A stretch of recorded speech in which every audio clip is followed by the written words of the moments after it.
Hello दोस्तों। आज की कहानी बहुत कमाल की है, इसलिए इसे पूरा सुनिएगा।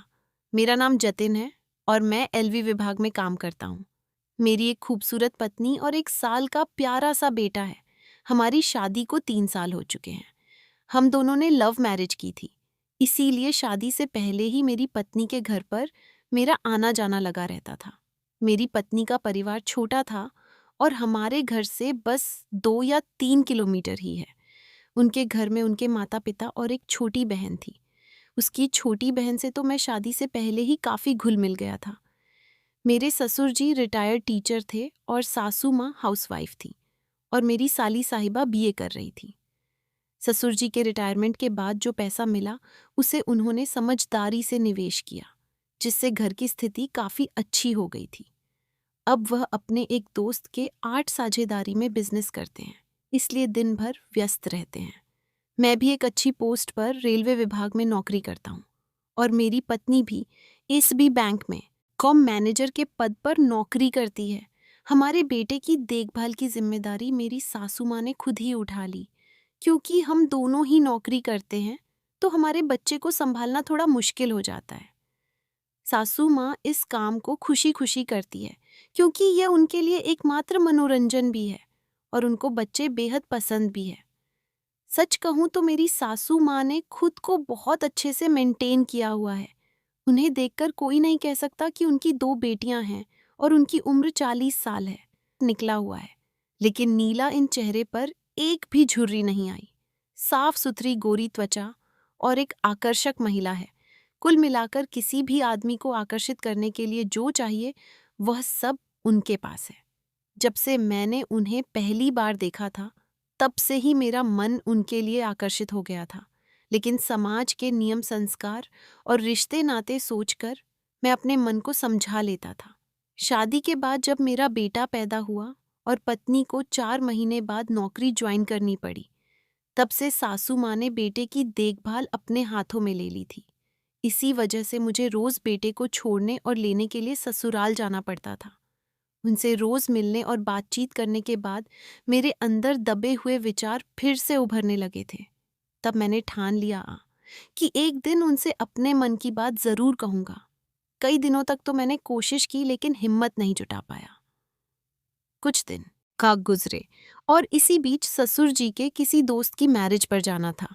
ससुर जी खाने पीने के शौकीन थे और दारू वारू भी पी लेते थे, इसीलिए वह शादी में 7 दिन पहले ही चले गए। ससुर जी शादी में कुछ ज्यादा ही दारू ना पी ले, इसीलिए सासू माँ ने ससुर जी का ख्याल रखने के लिए अपनी छोटी बेटी को भी साथ ही भेज दिया। घर में सासू माँ अकेली रह गई थी, इसीलिए मैंने और मेरी पत्नी ई ने सोचा कि जब तक ससुर जी नहीं आते तब तक हम सासू माँ के घर ही रहेंगे।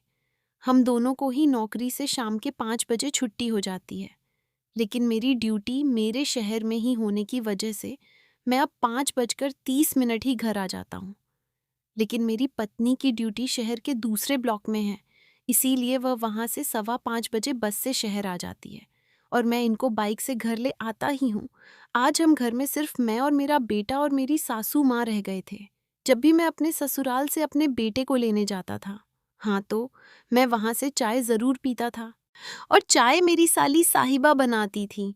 आज शाम जब मैं ससुराल गया तो मेरा मन चाय पीने के लिए ओ किया, लेकिन मेरी साली साहिबा तो ससुर जी के साथ शादी में गई थी, इसीलिए आज चाय सासू माँ बनाने वाली थी। वह किचन में चाय बनाने के लिए गए। चाय बनाने के दौरान अचानक किचन में से जोर से गिरने की आवाज़ आई। जब जाकर देखा तो सासू माँ ज़मीन पर गिरी हुई थी।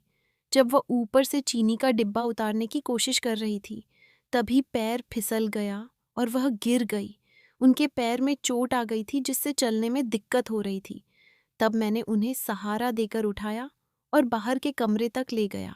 सासू माँ ने कहा, बेटा बहुत तकलीफ हो रही है, कुछ मलहम या दवाई दे दो, वहाँ उस कमरे की अलमारी में सब कुछ रखा होगा। मैं तुरंत अंदर गया और मलहम उठाकर ले आया। मैं तुरंत अंदर गया और मलहम उठाकर ले आया और अपनी सासू माँ के हाथों में दे दिया। उन्होंने मलहम अब तक हाथ में लिया और लगाने लगी। कुछ पल सोचने के बाद मैंने कहा, अगर आपको कोई परेशानी ना हो तो मैं लगा देता हूँ। वह हल्का सा मुस्कुराई और बोली, बेटा अगर तुम चाहो तो लगा दो। मैंने मन में सोचा कि इसी बहाने आज पैर छूने हिम्मत करके फिर कहा, अगर आपको कोई आपत्ति ना हो तो मैं घुटनों की मालिश कर देता हूँ। मुझे पता नहीं था कि उनका जवाब क्या होगा, लेकिन उन्होंने हंसते हुए कहा, तलवों पर मलहम लगाते में इतना झिंझक रहे थे, अब घुटनों पर लगाने के लिए तैयार हो गए। इस सवाल से मैं चौंक गया। समझना ई आया क्या जवाब दूं।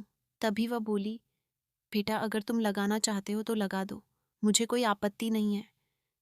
यह सुनकर मैं संभालते हुए बोला, मैं तो बस आपकी मदद के लिए कह रहा था क्योंकि मेरी माँ नहीं है, उनकी सेवा करने का मौका तो नहीं मिला। मैंने सोचा सोचा चल इस आंख की ही सेवा कर दूं। उन्होंने मुस्कुराते हुए मलहम मेरे हाथ में दे दिया और फिर मैं खुश होकर उनके घुटनों की मसाज करने लगा। मैं फिर से हाथ गोल गोल घुमाते हुए उंगलियों से दवा लगाकर मालिश शुरू की। अब मैं तलवे की मसाज करने के बाद घुटनों की मसाज कर रहा था। आज शुक्र की बात यह थी कि सासू माँ सीधी लेटी हुई थी, इसीलिए उन्हें यह सब दिखाई नहीं दे रहा था, वरना पता नहीं देखकर उनका क्या रिएक्शन होता। लेकिन मैं तो इस बात से खुश था। आपकी इतने सालों में जो भी बातें मेरे मन के अंदर दबी हुई थीं, शायद वह आज पूरी हो सकती है। सासू माँ आंखें बंद करके मालिश का आनंद ले रही थी और उनके चेहरे से यह साफ झलक रहा था कि उन्हें इससे राहत मिल रही है। फिर भी मैंने पूछा, आपको कैसा लग रहा है सासू माँ? उन्होंने तुरंत जवाब दिया, बहुत अच्छा लग रहा है बेटा, आपके हाथों में तो जादू है। हालांकि एक चीज मैंने नोट की थी कि उनके बोलने का लहजा अब थोड़ा बदला हुआ था। यह सुनकर मैं थोड़ा चौकन्ना हो गया, लेकिन इससे मेरी हिम्मत और भी ज्यादा बढ़ गई। मैंने अपने आप पर विश्वास बनाए रखा और धीरे धीरे मालिश करता रहा। यह देखकर मेरा मन खुशी से भर गया। मुझे ऐसा लग रहा था जैसे मैं अपनी असली माँ की सेवा कर रहा हूँ। तभी अचानक से मैं राम मोबाइल बजा। देखा तो मेरी पत्नी का फ़ोन था। उसने बोला, मैं बस स्टैंड पर आ गई हूँ, मुझे ले जाओ, आज मुझे जल्दी छुट्टी मिल गई है। मैंने कहा, बस 5 मिनट में पहुँच रहा हूँ। इसके बाद मैं वहाँ से निकलने लगा और मैं उठ खड़ा हुआ। फिर सासू माया ने मेरी ओर देखा और कहा, जतिन, तुमने जो भी किया वह किसी ने कभी नहीं किया। तुम्हारा ये एहसान मैं नहीं भूलूंगी। मैंने हल्की मुस्कान के साथ कहा, अरे इसमें एहसान की क्या बात है माँ, आपको खुशी। फिर हम दोनों ससुराल में आ गए और सासू माँ मुझे मुस्कुरा के देख रही थी। मेरे मन में एक अजीब सी शांति थी। शायद कुछ रिश्ते ऐसे ही होते हैं।